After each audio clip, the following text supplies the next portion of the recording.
next we're going to talk to another of our prize-winning writers who took third place this year in Teens of Tomorrow for a very well-deserved sci-fi space opera futuristic story called Eye of the Beholder.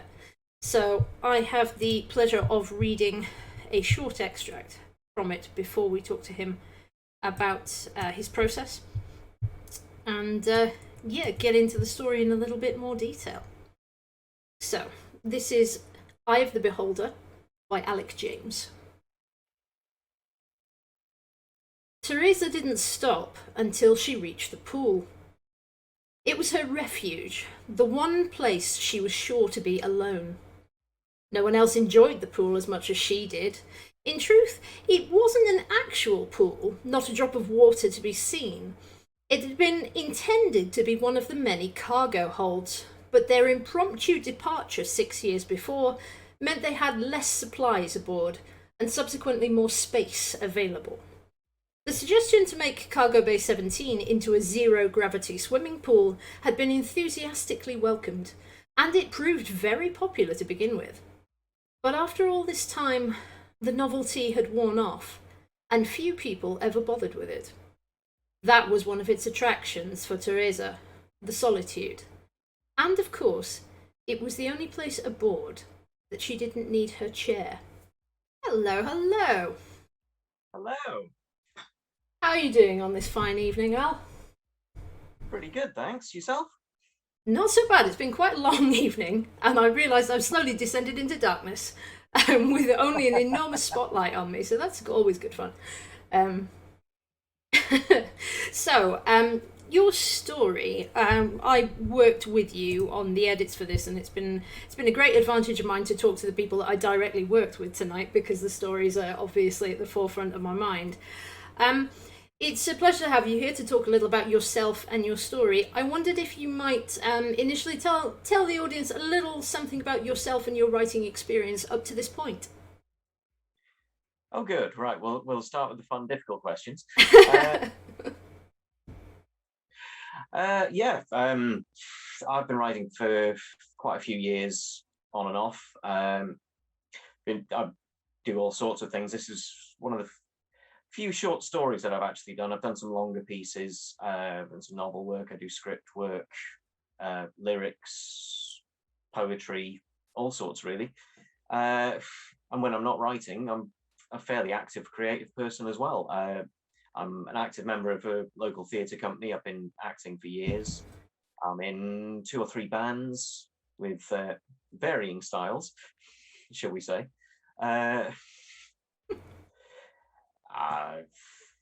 What else do I do?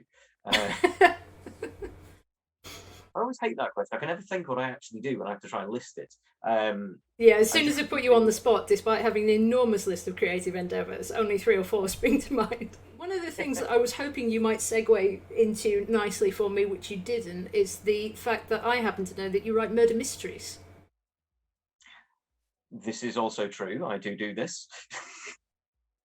Yeah, because it's interesting. It's interesting to me in Eye of the Beholder that it's quite a politically complex story with a large cast of characters, and it draws some very interesting parallels with constructing those kind of mystery situations and theatre and drama and creating conflict as one of the moments. And I wondered if you perceived that there were any sort of transferable skills between some of the other kinds of writing that you do, taking that into prose, and how you found that as a challenge.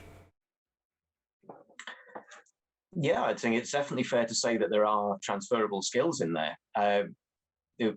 The plotting side of it entirely is very, very similar. Um, when you're doing a murder mystery, or indeed any mystery, having a tight plot is essential, but it's very important to be able to you to follow it through and the audience not to follow it through in the same way. It needs to be far more of a mystery for them than it is to you, but that involves laying a lot of the groundwork as you go through. That was very, very handy for this. Though in a very, very different way. The murder mysteries that I tend to write are more interactive gameplay. So you're laying out your characters, your bare bones. The fleshing out tends to come from the participants themselves, and they may take themselves down various rabbit holes as you go along. This side of it all has to come from me, all in one go, and your reader needs to be able to take it away from what they're presented with entirely, which was a very different experience. A lot of fun though, because in some ways you've got almost more freedom, because it is entirely down to how I want to play with it. Yeah, exactly. It gives you that freedom to fully construct the story, although you have a different, I think there's a different level to it of what readers will take from it that you may not have anticipated, which Absolutely. is certainly something that we always find when the reviews start to come in for the anthologies, and you feel people resonating with different stories in different ways. And Eye of the Beholder has so many different complex influences in it for what is essentially a short story that it's ironically, having read the introduction about the zero G swimming pool, I'm going to now say that the story has gravity. It's a really weighty story, and there's a lot to work on in it. What inspired you particularly to write this story and to set it in such an extremely far-flung future? It was twofold, really. It primarily sparked off last year when the SpaceX launched the first commercial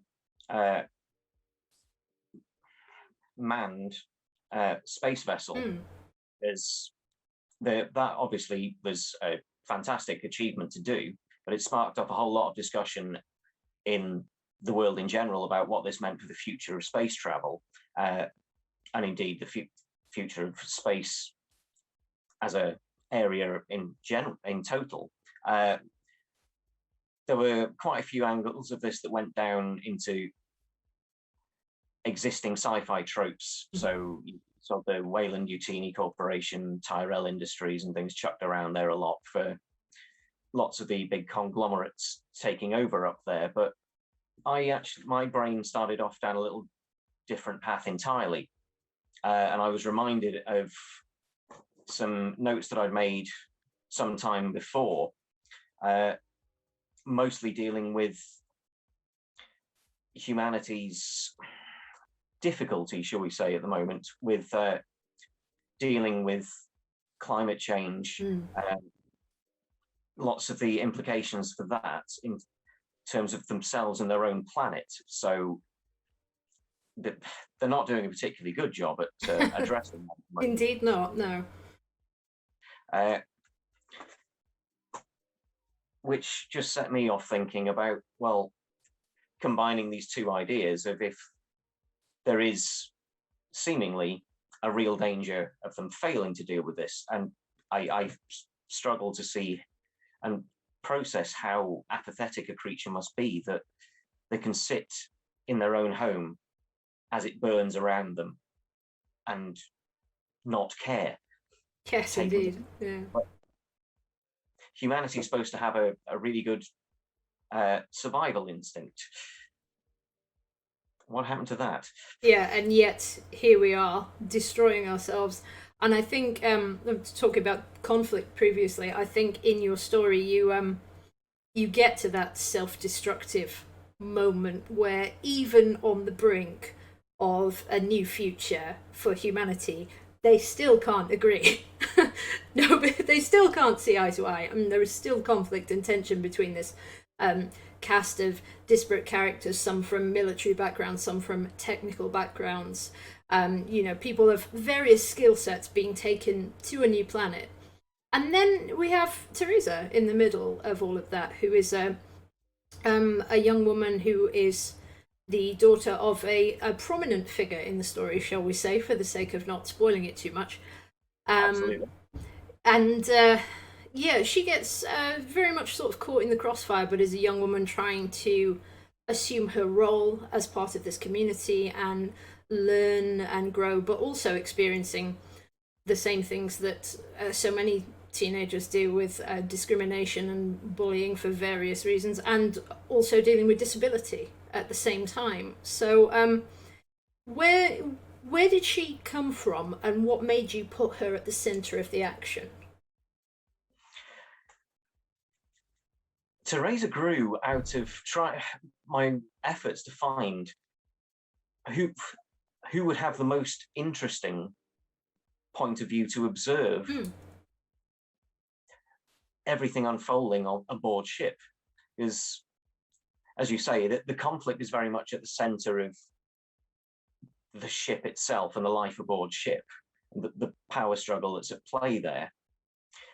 And I was trying to find what character would have the best way to engage with it without necessarily directly engaging with it. But I didn't want our narrator, if you like, to be in the middle of that. I wanted someone who could see it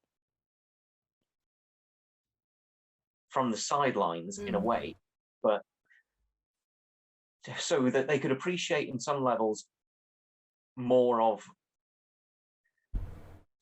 the seriousness of that struggle and what that means for humanity as a whole on this mission. But what really settled me on Teresa was finding a young person working their way up through there, so that that political struggle aboard there becomes far more a definite background piece, because they're trying to find their own way in the world as they know it now, which is the life aboard ship, which is Yeah. different again to the life that they knew when they were younger, beginning to grow. It's now about coming into a new world, finding your own feet in there, and finding your place in this world, which is made, as you say, it's made difficult by the people that she's in contact with, her own peers, who much that's all very much a reality thing that is always going to be moving through there. It's echoing the conflict that humanity can't seem to leave behind. Kids are often not very nice to each other when Yes, they grow up, indeed. put it mildly. Uh, that was always going to be part of her journey and something that she needs to come to terms with and overcome. To be honest, I added the disability in there because I'm a bit of a sci-fi fan myself. And one of the things that I don't tend to see a lot in sci-fi is that as an issue dealt with. You don't see and discover many people with disabilities aboard starships out there in the universe. But Yeah, indeed not. Yeah. as technology advances from the 20 years or so moving forwards around where this is set, there's definite technology advances that are possible and aren't possible. So your onboard ship AI is feasible. Faster than light travel isn't. Mm. Technology that's going to remove disabilities from existing within humanity also isn't. You wouldn't leave people like that behind if they're of value. Why would you? So they must be there. Let's not just have them present. Let's have them right there in the forefront. Let's have them telling the story. Yeah, it's interesting to hear you talk about it in that way because, of course, in sort of books, films, television, it is still terribly underrepresented. And even when it is, it's kind of similar to what I was talking to Abby and Melody about before, with inserting an LGBTQ plus element into a character's story without the story being about that Yeah. specifically about that issue. So the fact that Teresa is in a motorized chair, owing to, again, interesting circumstances that we won't talk about for the sake of spoilers, but the fact that she is in a chair, that's also not the thing that she's picked on for by her peers. No. That's not what they bully her for. And although it definitely presents some physical challenges during the story, and it is very present because it's part of her life and it's how she copes, that's not what the story is about at all. And as you say, these people who are valued regardless of whether they Absolutely. are fully physically able to use their legs or not. So having that be included in the story, but not the whole, um, to use a word, a gimmick almost. To have it be. Because again, some people would throw those kind of things in for the sake of diversity without making it integral to the character. So there's this wonderful balance to it that I think you've achieved really well, in the story, which, yeah, it certainly speaks well to, um, being diverse and being empathetic and understanding with it. That's, to me, that balance was very, very important Mm. because that's going to be a fact of life for them. It's just part of life. It's something that you deal with as you go through it. It should not be an overriding element that draws focus away from the story. Yeah. It's another part of, just like it's another part of them. It's another part of Teresa. Yeah, I was going to say it draws a parallel with going through life with physical impairments, that it shouldn't be all you're about. Yeah, it shouldn't be all that there is to your story. Absolutely. Exactly. Um, so the other parallel that we've sort of touched on a little bit, but that I was quite interested in, was this idea of, we see Teresa very early on, as you say, kids are not very nice, and she's, standing up to a bullying situation that she quickly extricates herself from before we see other larger tensions and conflicts rising. But it's a parallel for young adults today that is cast into this sort of future mold. This idea of standing up to bullies, big or small. Was that sort of rebellious spirit in Teresa and that learning curve intended from the off, or is that something that came about by chance during the development of it? That was intended. I had an idea of where her journey was ending up. Again, I'm now trying to avoid any spoilers. Yes. That I had an idea of where she was going to end up, and I purposely didn't want her to be too grown to begin with, Mm. so that later events can carry that much more weight, show that much more development, make that journey count, if you like. But at the same time, I wanted to get that in early on. I felt it was a really good defining moment in some ways. It can show you a lot about someone's potential, the way that they deal with a situation can show you a lot about who that person is and who that person can be, even if they're not there yet. Yeah, I think that's really interesting, and I know that it's certainly, one of the things that you and I worked on during the editing process was that you had set that up really beautifully to have this character who had such untapped potential, and then I continued to push you to release more of it at more moments during the story to give her even more to do and act and build on until I think we got to this wonderful sort of, for a short story, as I say, it carries a lot of weight of almost a fully formed sort of coming of age moment where it really showcases, all those little decisions that lead to a very big one for her as the story progresses, which is really wonderful to see. Um, it's there's a core dynamic in the story as well amongst sort of space opera, sci-fi, conflict, tension, coming of age, these social issues, disability representation. There's also a wonderful, relationship that Teresa has with her father, which really sits at the heart of the story and was something that I was always very keen to explore and keen to know more about as you were developing it.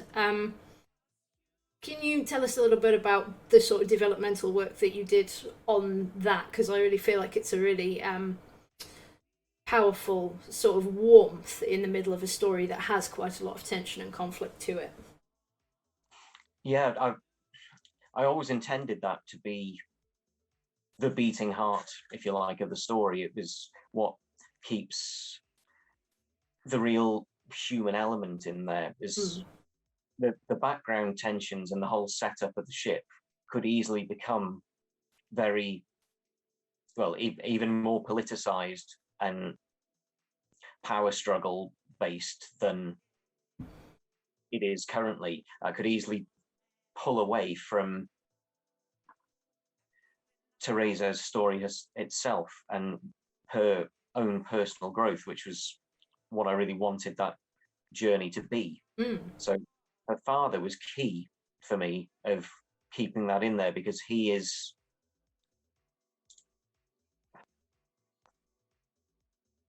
to a large extent, her world. Is he is the family she has on board, and their life centers primarily around each other. And obviously the voyage and the mission are important, but this is a voyage they're taking together. And it was trying to find the best ways to communicate that and make that bond that they have really pull you as a reader in and shine its way off the page, if you like, if that makes Yeah, sense. it does. I think it certainly achieved that. I think one of the things that I really enjoy about the ebb and the flow of the story and the way it's constructed is that there are these hugely emotive, relatable moments. So as we talked about initially, Teresa encountering these nasty kids that are bullying her immediately, especially, I mean, pertinent for YA readers, but pertinent for most of us, frankly, that have been through those kind of experiences at school to instantly relate to. And then later you get this very intense bond with her father, as you say, because of their sort of encapsulation on this mission together. She doesn't have a lot of other options of where to go, and they become such an incredible source of support for one another as the only remaining relatives that are together. So yeah, it really it speaks to that. It really is the beating heart of the story, and it's really refreshing to see. As with all our stories, I think that have been published in the last two anthologies, and the reason why we pick them is to have such a wonderful plot concept, but also to have these emotionally relatable characters, and to sort of marry the two and make them make sense together. I think is yes, it's what we like to see, definitely. Yeah, so we are coming up upon time. So I have one last thing that I would like to ask you. Having now dipped your toe into the world of young adult fiction for the very first time, do you intend to return? And what will your next projects be in the writing world? I have to admit, I did thoroughly enjoy stepping into YA. I do plan to return. I've got a new project specifically for that underway at the moment. Fabulous. It's something very different. This is entirely set on Earth.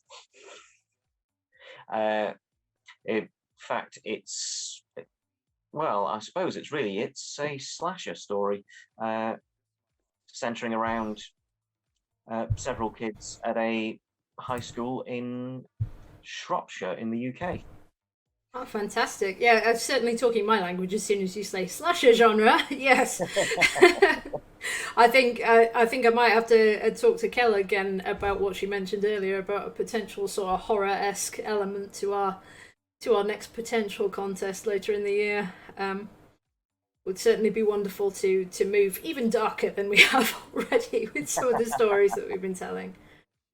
No, that sounds like a really exciting project, which of course we'd be very excited to hear all about. And if you find an opportunity to interweave that, we'd be glad to have you back in the future, for sure.